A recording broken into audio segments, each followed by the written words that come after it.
ത്രിയേക ദൈവത്തിൻ്റെ അതിപരിശുദ്ധമായ നാമം വാഴ്ത്തപ്പെടുമാറാകട്ടെ.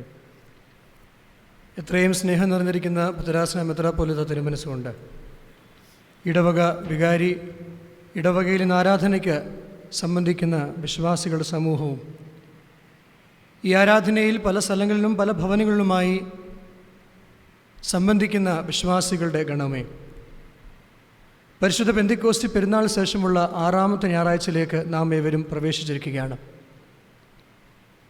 സഭയുടെ യാത്രയിലൂടെ നാം നമ്മെ തന്നെ കടന്നു വിടുമ്പോൾ, പെന്തിക്കോസ്തി പെരുന്നാളിൽ മനുഷ്യൻ രാശി മൊത്തം പ്രാപിച്ച പരിശുദ്ധാത്മാവിൻ്റെ പുതുക്കത്തിന് അനുഭവത്തിൽ നിന്നുകൊണ്ട് ഈ മനുഷ്യരാശി ദൈവത്വത്തിലേക്കുള്ള തൻ്റെ യാത്രയിൽ അടുത്ത പടവ് ചെന്ന് നിൽക്കുന്നത് മരുരൂപ പെരുന്നാളിൻ്റെ അനുഭവത്തിൻ്റെ പശ്ചാത്തലത്തിലാണ്. ഈ പെന്തിക്കോസ്തി പെരുന്നാളിൽ പ്രാപിച്ച ഈ പരിശുദ്ധാത്മാവിൻ്റെ ഗുണം കൊണ്ട് മനുഷ്യൻ യാത്ര ചെയ്യുന്നത് ദൈവത്തിനെ തൻ്റെ മലയിൽ വെച്ച് മരുരൂപത്തിൻ്റെ അനുഭവത്തിൽ കാണുവാൻ തക്കമുള്ള ഒരു മനുഷ്യൻ്റെ യാത്രയാണ്. ഈ യാത്രയിൽ ഈ മനുഷ്യൻ ആരംഭിക്കുമ്പോൾ, നമുക്കറിയാം, പെന്തിക്കോസ്തി പെരുന്നാൾ ശേഷമുള്ള ഞായറാഴ്ചയുടെ വേദഭാഗങ്ങളെല്ലാം പരിശോധിക്കുകയാണെങ്കിൽ യേശുതമ്പുരാൻ പേര് വിളിച്ച് സമൂഹത്തിൽ നിന്ന് തനിക്ക് വേണ്ടി ശിഷ്യന്മാരെ തിരഞ്ഞെടുക്കുന്ന അനുഭവമാണ്. ഈ തിരഞ്ഞെടുക്കപ്പെടുന്ന ശിഷ്യന്മാരെ തനിക്കൊപ്പമായി നിന്നുകൊണ്ട് ദൈനംദിനമായ ജീവിതത്തിനു വേണ്ടി അഭ്യസിപ്പിക്കേണ്ടതായ പല പാഠങ്ങളെ പഠിപ്പിക്കുകയും അതോടൊപ്പം തന്നെ തനിക്കൊപ്പമായിരുന്നുകൊണ്ട് ആ ചൈതന്യത്തെ ഏറ്റുവാങ്ങിക്കൊണ്ട് ഈ ലോകത്തിലേക്ക് ഇറക്കിവിടുന്ന ഒരു അനുഭവമാണ് നാം ഏവരും കാണുന്നത്. അപ്രകാരമുള്ള ഈ യാത്രയിൽ നാം ആയിരിക്കുമ്പോൾ, ഈ പരിശുദ്ധാത്മാവിനെ പ്രാപിച്ചുകൊണ്ട് ഈ ശിഷ്യന്മാർ ലോകത്തിലേക്ക് ഇറങ്ങിച്ചെല്ലുമ്പോൾ, ദൈവം തമ്പുരാൻ ഈ വിളിച്ച് വേർതിരിച്ചവരെ, തന്നെ അനുഗമിച്ചവർക്ക് താൻ ശിഷ്യത്വത്തിലേക്ക് പ്രതിഷ്ഠിക്കപ്പെടുന്ന ഒരു സംഭവത്തെക്കുറിച്ചുള്ള വിവരണകളാണ് നാം ഈ ഓരോ പെന്തിക്കോസ്തി പെരുന്നാൾ ശേഷമുള്ള ഞായറാഴ്ചയിൽ വായിക്കുന്നത്. എപ്രകാരം വിളി ലഭിച്ചിരിക്കുന്നവരായ നമുക്ക്, അവനെ അനുഗമിക്കുവാൻ വിളി ലഭിച്ച നമുക്ക്, ആ വിളിയിൽ നിന്ന് ശ്രേഷ്ഠമായ ഒരു അനുഭവമാണ് അവനെ ശിഷ്യത്വത്തിലേക്ക് നമ്മെ പ്രതിഷ്ഠിക്കുന്ന അനുഭവം. ഈ ശിഷ്യത്വത്തിലേക്ക് നാം പ്രതിഷ്ഠിക്കപ്പെടണമെങ്കിൽ നമുക്ക് മുമ്പാകെയുള്ള മാതൃക നമ്മുടെ ഗുരുവിൻ്റെ മാതൃക മാത്രമേ ഉള്ളൂ. വിളിച്ചവൻ്റെ മാതൃക മാത്രമേ ഉള്ളൂ ഓരോ അനുഗമിക്കുന്നവനെ സംബന്ധിച്ചുള്ള മാതൃക എന്ന് പറയുന്നത്. അപ്രകാരം ഈ ഗുരുവിനെ കണ്ടുകൊണ്ട്, ഈ ഗുരുവിൻ്റെ മുഖത്ത് നിന്ന് പഠിച്ചുകൊണ്ട്, ഈ ഗുരു ലോകത്തിൽ തനിക്ക് വേണ്ടി കാട്ടിത്തരുന്ന ഓരോ അത്ഭുതങ്ങളെ കണ്ടുകൊണ്ട് ഇവർ ദൈനംദിനമായ ജീവിതത്തിൽ പ്രാപിച്ച പരിശുദ്ധാത്മാവിൻ്റെ അനുഭവത്തിൽ, ലഭിച്ച വിളിയുടെ പുതുക്കത്തിൽ ഇവരായിരുന്ന അനുഭവത്തിൽ നിന്നുകൊണ്ട് ഇവരെ മുമ്പോട്ട് യാത്ര ചെയ്യുമ്പോൾ ഇവരെ ദൈവം ശിഷ്യത്വമാകുന്ന ശ്രേഷ്ഠമായ വിളിയിൽ അവർ പ്രതിഷ്ഠിക്കുകയാണ്. ഇന്ന് നാം വായിച്ചു കേട്ട ഏവൻഗേലിയോൻ ഭാഗത്തിൽ ഒരു അത്ഭുതത്തെക്കുറിച്ചുള്ള വിവരണയാണ്.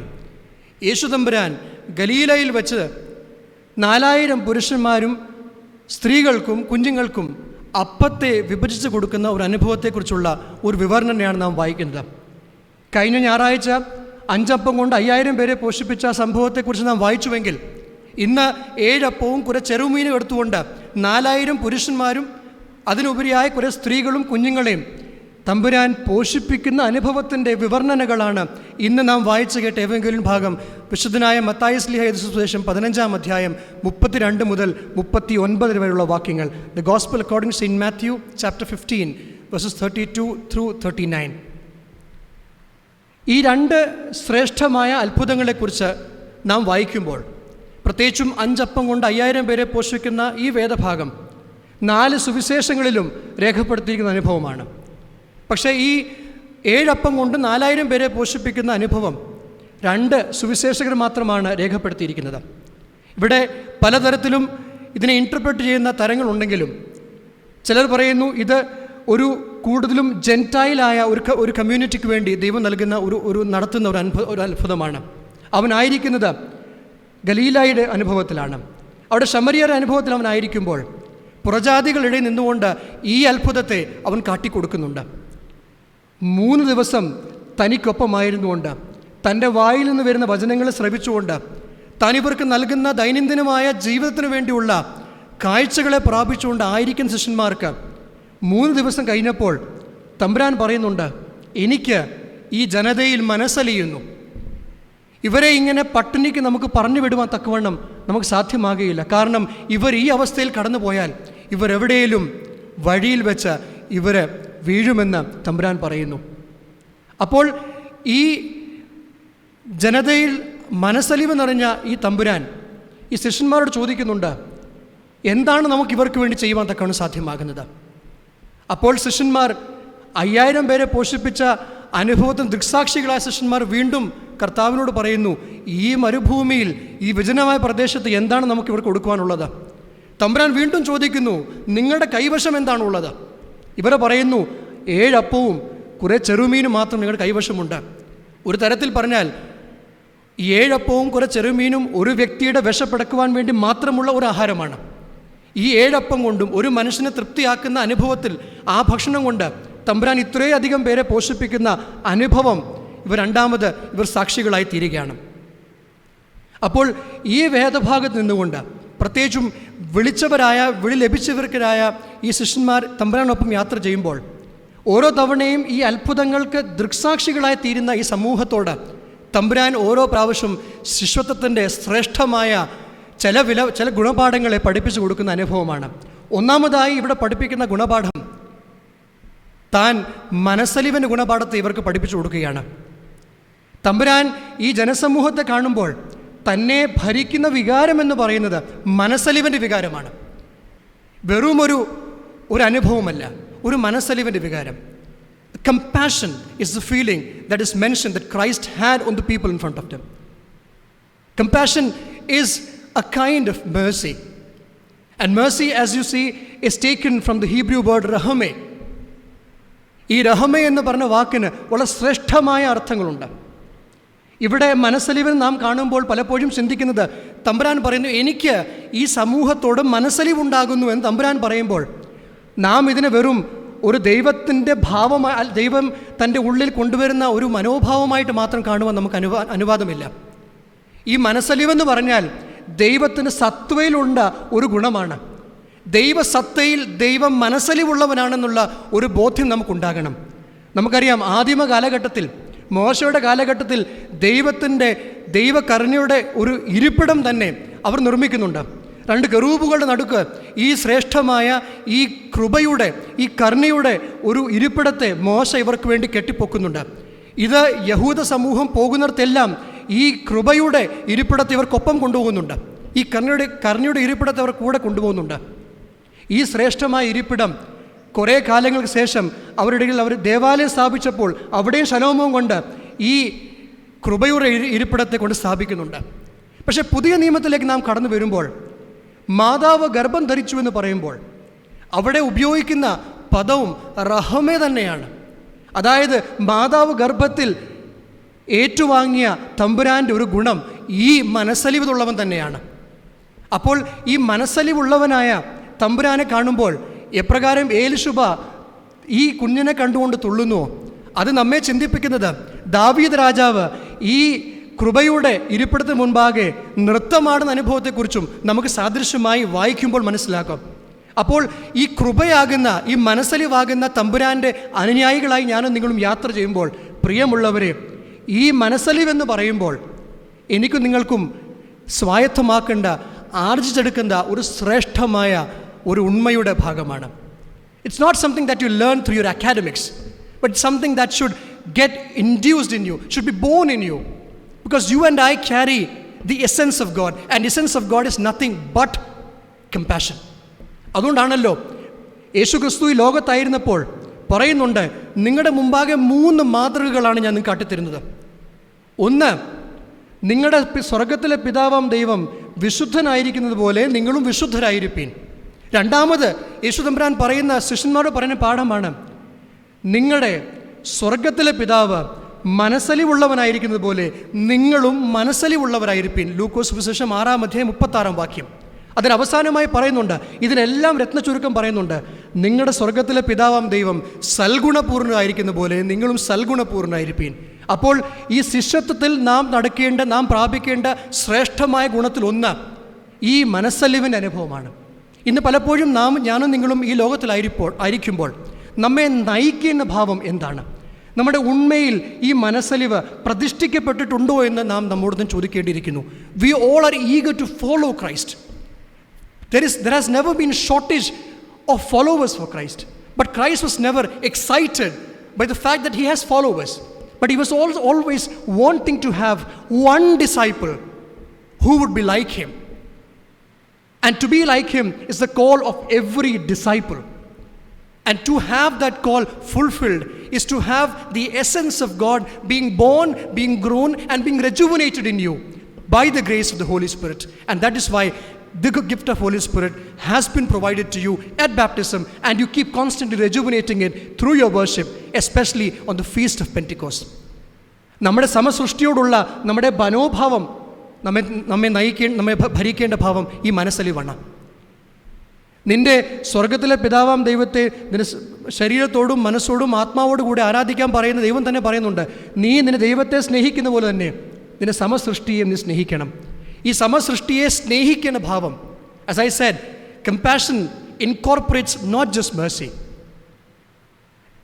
Compassion is the zenith level of mercy. And Christ is the embodiment of compassion. Christ is the embodiment. And you and I, who are the partakers of Christ, are to be nothing but the embodiments of the same God who had compassion in his eyes, in his works, in his actions. How do you and I interact with the community of people around us? നമ്മുടെ സമസൃഷ്ടിയോട് നമ്മെ നയിക്കുന്ന ഭാവം എന്താണ്? അപ്പോൾ നമ്മെ ചിന്തിപ്പിക്കേണ്ട ഭാവം, ദൈവത്തെ പോലെ ഈ മനസ്സലിവുള്ളവരായി എനിക്ക് നിങ്ങൾക്കുമായി തീരുവാൻ തക്കവണ്ണം ഇനി എത്ര പടവുകൾ ചവിട്ടേണ്ടിയിരിക്കുന്നു. രണ്ടാമതായി, ഈ ശിഷ്യത്വത്തിൻ്റെ പാതയിൽ ഈ ശിഷ്യന്മാർ നടക്കുമ്പോൾ അവർ തമ്പുരാനോട് പറയുന്നുണ്ട്, തമ്പുരാൻ ചോദിക്കുന്നു, നമുക്ക് എന്താണ് ഇവർ കൊടുക്കുവാൻ തക്കവണ്ണം സാധ്യമാകുന്നത്? അവർ പറയുന്നു, വിജനമായ പ്രദേശത്ത് എന്താണ് നൽകുവാനുള്ളത്? രണ്ടാമത് ചോദിക്കുന്നുണ്ട്, നിങ്ങളുടെ കൈവശം എന്താണുള്ളത്? അവർ പറയുന്നു, 7 അപ്പവും കുറേ ചെറുമീനും. It's not that Christ requires you and me to complete a miracle. മനുഷ്യൻ്റെ സാന്നിധ്യം ദൈവത്തിന് അത്ഭുതം പ്രവർത്തിക്കാൻ തക്കവണ്ണം ആവശ്യമായ ഒരു ഘടകമല്ല. മറിച്ച് ദൈവം ഇന്നും എന്നും ഈ മനുഷ്യരാഷ്ട്രീയെ പ്രത്യേകിച്ചും തനിക്കൊപ്പമായിരിക്കാൻ തക്കവണ്ണം തൻ്റെ ഉണ്മയിലും സാദൃശ്യത്തിലും നിർമ്മിച്ച ഈ സൃഷ്ടിക്ക് വേണ്ടി ദൈവം നൽകുന്ന ശ്രേഷ്ഠമായ ഒരു അനുഭവം തനിക്കൊപ്പം എല്ലാത്തിലും പാർട്ടേക്കേഴ്സ് ആയിരിക്കുവാൻ തക്കവണ്ണമാണ്. To be partakers in the mission of God is what God has called each one of us to be. We should never be thinking that God is incomplete without us. It's always the other way around. We are incomplete without God. But though frail we are, though incomplete we are, God still calls each one of us to be his agents, to be his manifestations, and so that we are able to partake of what he is planning to commission, to fulfill on this earth. അപ്പോൾ ശ്രേഷ്ഠമായ പാഠം എന്ന് പറയുന്നത് ഒരു സമൂഹത്തിൻ്റെ അനുഭവത്തിൽ ഈ ശിഷ്യരെ പ്രതിഷ്ഠിക്കുകയാണ്. ഈ 7 അപ്പവും കുറേ ചെറുമീനും ഒരു മനുഷ്യൻ്റെ വയറ് നിറയ്ക്കുവാൻ തക്കവണ്ണം പര്യാപ്തമാണ്. So it was carried by someone who was looking for his own hunger. And ഈ അപ്പം നുറുക്കി പലർക്കും കൊടുക്കുമ്പോൾ ഇവിടെ സംഭവിക്കുന്ന അത്ഭുതം അപ്പം നുറുക്കുന്ന അനുഭവം മാത്രമല്ല, മനുഷ്യ മനസ്സ് ഞുറുക്കപ്പെടുന്ന അനുഭവമാണ് ഇവിടെ സാധ്യമാകുന്നത്. It is not the breaking of bread which is essential, but the breaking of the hearts of disciples that is noteworthy in both these miracles. People who were just limited to themselves, people who just knew, even when they were called by Christ, they're only ഇവരെ വിളിച്ചത്, നിങ്ങൾ നിങ്ങളുടെ വലയും വഞ്ചി ഉപേക്ഷിച്ചുകൊണ്ട് വാ, ഞാൻ നിങ്ങളെ മനുഷ്യരെ പിടിക്കുന്നവരാക്കാം. അപ്പോൾ ഇതെല്ലാം ഉപേക്ഷിച്ച് ഇവർ വരുമ്പോഴും ഇവർക്ക് ദൈവത്തിലുള്ള ഒരു വിശ്വാസം ദൈവം ഇവരെ എന്തോ ആക്കി തീർക്കും.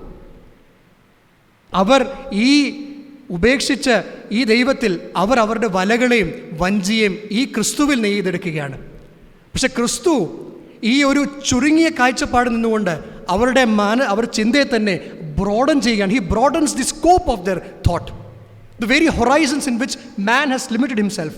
ആ ഹൊറൈസൺ കൊണ്ട് ദൈവം വിളിക്കുന്നു, it is not just for you yourself that you are living, but you are living for the community as a whole. അതാണല്ലോ കൊയിനോനിയോ എന്ന് പറയുന്ന അനുഭവം, where you and I live in the community, where every one of us is bothered not just for us but for every fellow being who is with us. And that is what God asked Cain in the book of Genesis, where is your brother? And you and I are supposed to be answerable to the question that God poses in front of us. എവിടെയാണ് ഈ community ഭാവത്തിൽ നമുക്ക് വളരുവാൻ, ഈ ശിഷ്യത്വം പ്രാപിച്ചവരായ നമുക്ക് ഈ community ഭാഗം എവിടെ വരെ ഉൾക്കൊണ്ടിട്ടുണ്ട്. അപ്പോൾ പ്രതിഷ്ഠിക്കപ്പെടണമെങ്കിൽ ഒന്നാമത് പ്രതിഷ്ഠിക്കപ്പെട്ട മനസ്സലിവിൻ്റെ അനുഭവത്തിലാണ്. രണ്ടാമത് പ്രതിഷ്ഠിക്കപ്പെടേണ്ടത് ഈ കമ്മ്യൂണിറ്റി അനുഭവത്തിലാണ്. ഈ കമ്മ്യൂണിറ്റിയുടെ അനുഭവത്തിൽ വ്യക്തിഗതമായ ചിന്തയിൽ നിന്ന് സമൂഹത്തിന് വേണ്ടി ചിന്തിക്കുന്ന ഒരു അനുഭവത്തിൽ നിന്നുകൊണ്ട് നമ്മെ വളർത്തിക്കൊണ്ടുവരുന്ന ഒരു അനുഭവമാണ് ദൈവം ഇവിടെ നൽകുന്ന രണ്ടാമത്തെ സന്ദേശം. അതെല്ലാം അവസാനമായി ഈ ശിഷ്യത്വത്തിൻ്റെ അവസാനത്തെ പടിയെന്ന് പറയുമ്പോൾ യോഹന്നാൻ സുവിശേഷം 10-ാം അധ്യായം 10-ാം വാക്യത്തിൽ പറയുന്നുണ്ട്, ഞാൻ വന്നത് ജീവൻ നൽകുവാനും അതിന് സമൃദ്ധിയായി നൽകുവാനും അത്ര ഞാൻ വന്നിരിക്കുന്നത്. അപ്പോൾ ഈ ജീവൻ്റെ പല സൂചനകളുണ്ടല്ലോ. ശ്വാസം ജീവൻ്റെ ഒരു അടയാളമാണ്. അങ്ങനെ പലതും ജീവൻ്റെ ഒരു അടയാളങ്ങളാണ്. പക്ഷേ ജീവൻ്റെ ശ്രേഷ്ഠമായ അനുഭവം, അതും ക്രിസ്തുവിൽ അധിഷ്ഠിതമായിരിക്കുന്ന ഒരു ജീവൻ്റെ ഏറ്റവും വലിയ ലക്ഷണം എന്ന് പറയുന്നത് സംതൃപ്തിയുടെ അനുഭവമാണ്. ഈ സംതൃപ്തി, if you have thought about life in abundance, then the sign of having life is a sign of contentment, of satisfaction in your lifes. And if you and I have never attained contentment or satisfaction in our lives, then the promise of life and life abundance remains unfulfilled.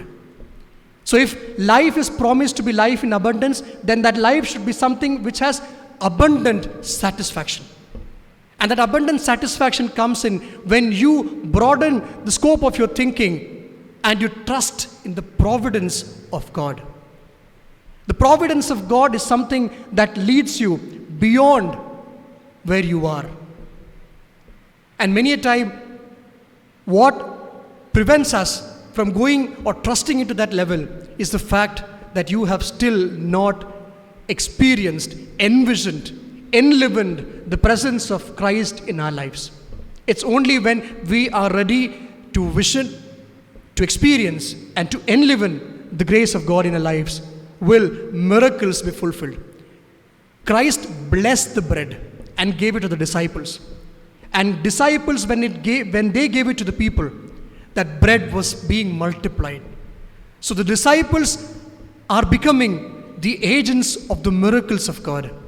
And God has called us, blessed us, sanctified us to be the agents of miracle for the world. Don't expect miracles, but be the miracles for the world. ഇന്ന് അത്ഭുതങ്ങളെ ആഗ്രഹിക്കുന്നവരാണ് ഞാനും നിങ്ങളും.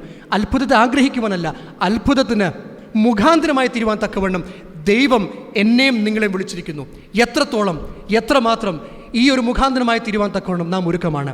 ആയതുകൊണ്ട് ഈ വിളിച്ചവനെ അനുഗമിക്കുമ്പോൾ ശിഷ്യത്വത്തിന് ശ്രേഷ്ഠമായ 3 പടവുകൾ: മനസ്സലിവിൻ്റെ പടവ്, 2 സമൂഹത്തിൻ്റെ ചിന്തയിൽ നിൽക്കുന്ന ഒരു മനസ്സ്, അതിനെല്ലാം ഉപരിയായി നിന്നുകൊണ്ട് അവൻ്റെ സംതൃപ്തിയുടെ അനുഭവത്തിൽ നിറയുവാൻ ദൈവത്തിൻ്റെ പരിശുദ്ധ റൂഹ എന്നെ നിങ്ങളെയും സഹായിക്കട്ടെ എന്ന് പ്രാർത്ഥിക്കും. ദൈവം നാം ഏവരെയും വാഴ്ത്തി അനുഗ്രഹിക്കട്ടെ.